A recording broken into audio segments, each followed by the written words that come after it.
Hey, everybody. Welcome into the Fantasy Six Pack Network. I am your host, Dylan Clemons. And today, my co host is Joe Bond, founder of Fantasy Six Pack. And today, we are continuing our training camp check in shows where we are going around to all 32 NFL teams and interviewing a beat writer or reporter on what they've seen or heard at training camp. In this episode, we will be discussing the Las Vegas Raiders. And here helping us do so is Matt Holder, who covers the Raiders for Silver and Black Pride on SBNation and covers the NFL draft for Bleacher Report. Matt, I appreciate you joining us in such a busy part of the year. How you doing, my friend?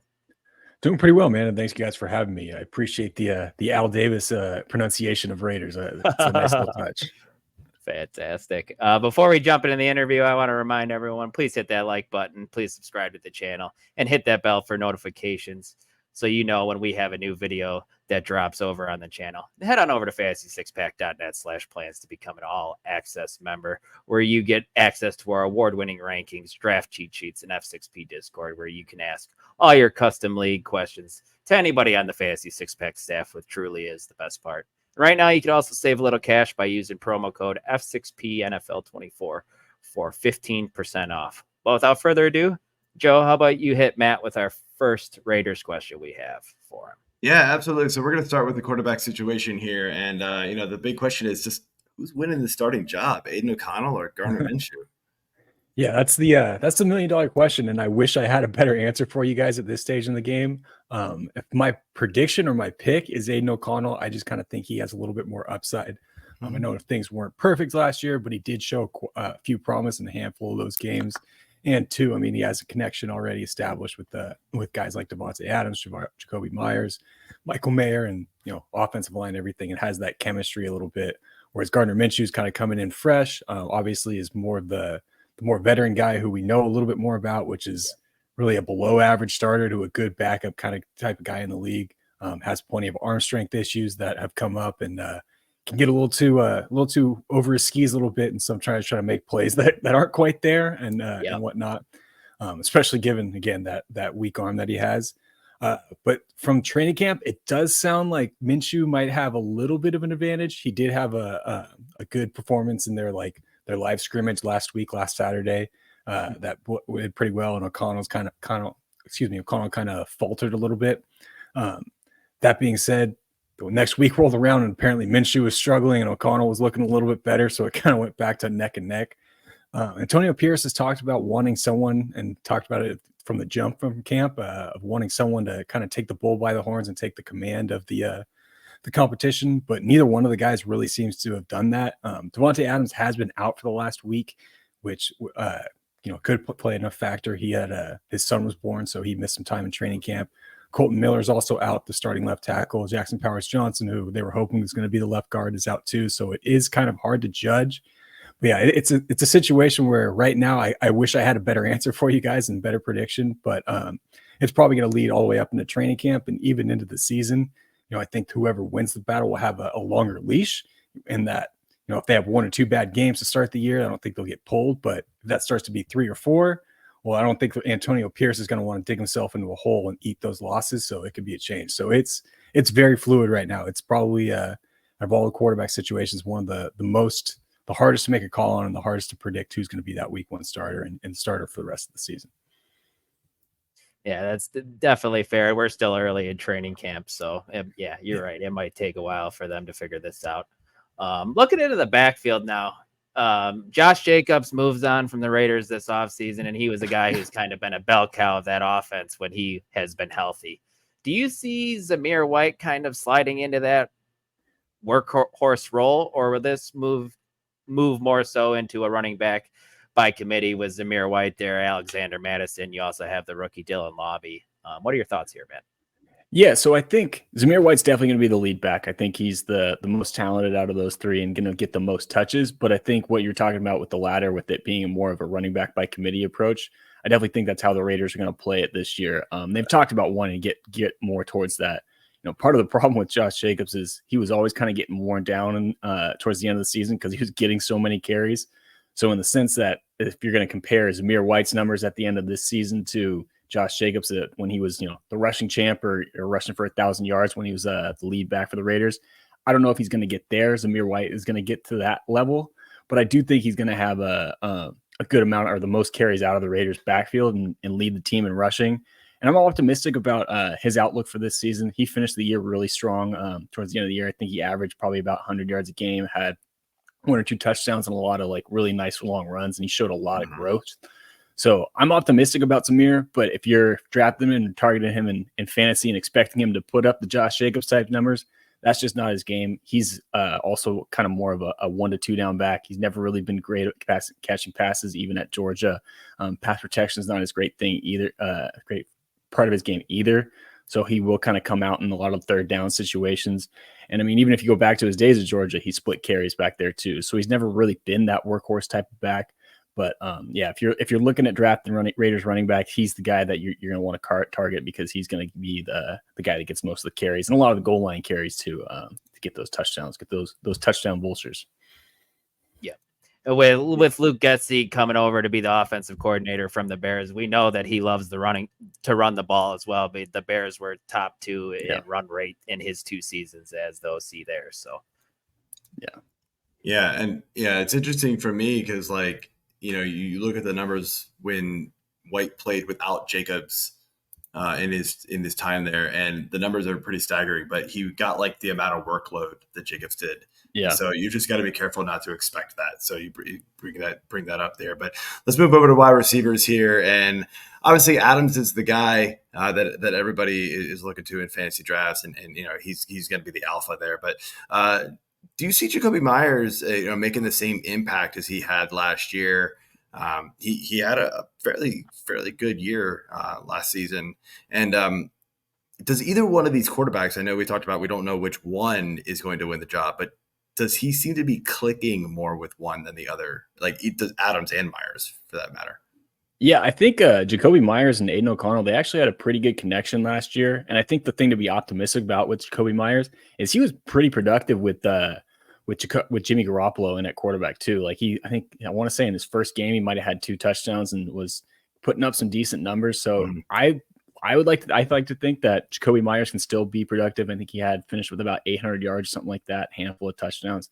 So I feel like he's one of the better wide receiver 2s in the league. And again, if you're an opposing defensive coordinator and you see Davante Adams on one side, you're going to target that guy and make sure that guy's doubled. Whereas Jakobi might get a lot more single coverage. So I definitely think he can have another big year. And again, was productive with Garoppolo, who was pretty awful last season, as people found out. And probably, if you watch the Netflix documentary Receiver, found out even Davante Adams thought that as well.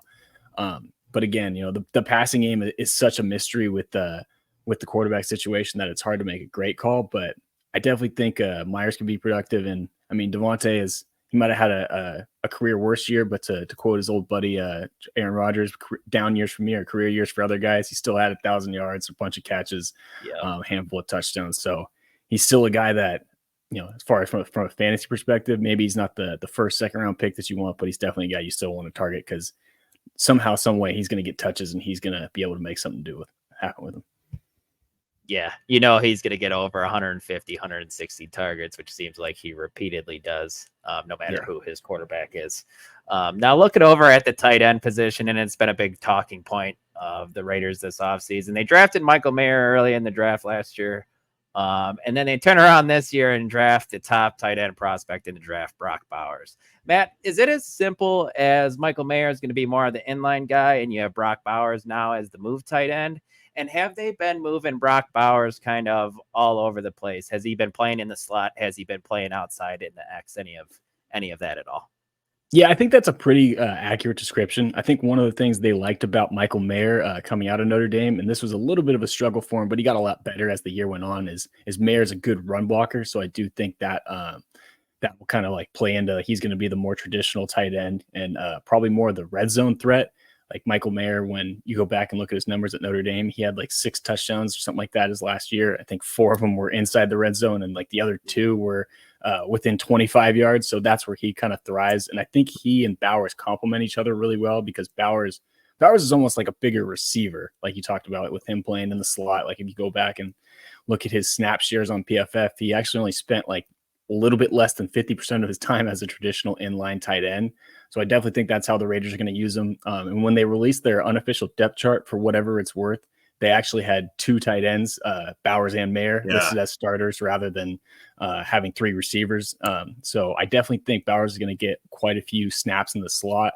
And one thing that I've kind of was intrigued by with Bowers when they drafted him and was hoping Luke Getsy would do this is getting him involved in the running game. You saw him do that a lot on Georgia.